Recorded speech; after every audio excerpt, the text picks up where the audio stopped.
আসসালামু আলাইকুম। আজকে আপনাদের সাথে মুগ ডাল দিয়ে মুরগির রেসিপি শেয়ার করব। প্রথমে একটি কড়াইতে তেল গরম করে নিব। তেলের মধ্যে তেজপাতা, এলাচ, দারচিনি ভালোভাবে ভাজা হয়ে গেলে পেঁয়াজ কুচো দিয়ে দেব। পেঁয়াজটা ভালোভাবে ভেজে নেব।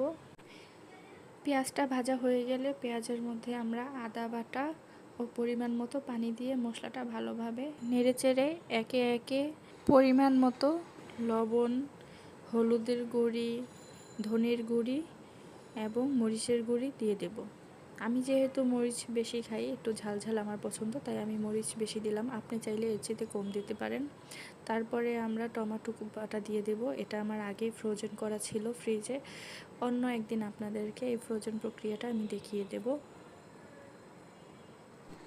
আমরা সকলেই জানি যে প্রত্যেকটা মানুষেরই আলাদা আলাদা কিছু প্রক্রিয়া থাকে। আমি এইভাবে রান্না করি। আপনাদের যদি আমার রান্না ভালো লেগে থাকে তাহলে কমেন্টে জানিয়ে যাবেন। আমি আগে থেকেই মুগ ডালটা ভেজে সুন্দরভাবে ধুয়ে রেখে দিয়েছিলাম। এখন আমি সেই ডালটা এখানে দিয়ে দেব। এরপর আমি মুরগির মাংসটা দিয়ে ভালোভাবে নেড়ে দেব। নেড়ে চেড়ে ভালোভাবে মশলাটা মাখিয়ে নিয়ে আমি মুরগির মাংসটা সুন্দরভাবে ঢেকে দেব। দেওয়ার পরে আমরা 15-20 মিনিট অপেক্ষা করব ভালোভাবে ডালটা হয়ে যাওয়ার জন্য। তার মাঝে আমরা 2-3 বার এই তরকারিটা ঢাকনা উঠিয়ে নেড়েচেড়ে দেব। আপনারা দেখতেই পাচ্ছেন তরকারির কালারটা কত সুন্দর আসছে। আশা করি আপনাদের কাছে এই রেসিপিটা খুবই ভালো লাগবে। এই রেসিপিটি আমার কাছে খুবই ভালো লাগে। আর এই রেসিপিটি যদি আপনি সুন্দরভাবে তৈরি করে আপনার ফ্যামিলির সবার সাথে পরিবেশন করতে পারেন, আশা করি তারা খুবই পছন্দ করবেন এবং কি এটি খুবই সুস্বাদু একটি খাবার আপনি তৈরি করে দেখতে পারেন। ডালটা কষানো হয়ে গেলে আমরা এই ডালের মধ্যে পরিমাণ মতো পানি দিয়ে দেব, যেন ভালোভাবে ডালটা ও মাংসটা সিদ্ধ হয়ে আসে। পরিমাণ মতো পানি দেওয়ার পর আমরা পুনরায় ঢাকনা দিয়ে ঢেকে দেব এবং ঢাকনা দিয়ে ঢাকার পরে মাঝে মাঝে আমরা 2-3 বার ভালোভাবে ডালটা নেড়েচেড়ে দেব।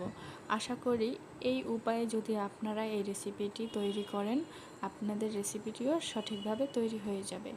আমি যেহেতু চ্যানেলে নতুন, আমার যদি কোনো ভুল ত্রুটি হয়ে থাকে আশা করি আপনারা সবাই ক্ষমা দৃষ্টিতে দেখবেন এবং কি আমার যদি কোনো ভুল হয়ে থাকে আপনাদের অ্যাডভাইস পাওয়ার আশায় আছি আমি। আপনারা আমাকে ছোট মনে করে এবং কি নতুন মনে করে আশা করি আপনারা আমার ভুল ত্রুটিগুলো ধরিয়ে দিবেন, আমাকে শিখতে সময় দিবেন। আর আমিও যেন আপনাদের কাছে নতুন নতুন রেসিপি নিয়ে হাজির হতে পারি, তার জন্য দোয়া করবেন। আমার রেসিপিটি ভালো লেগে থাকলে RJB কিচেন ওয়ার্ল্ড চ্যানেলটি সাবস্ক্রাইব করে পাশে থাকবেন। আবারও দেখা হবে নতুন কোনো ভিডিওতে।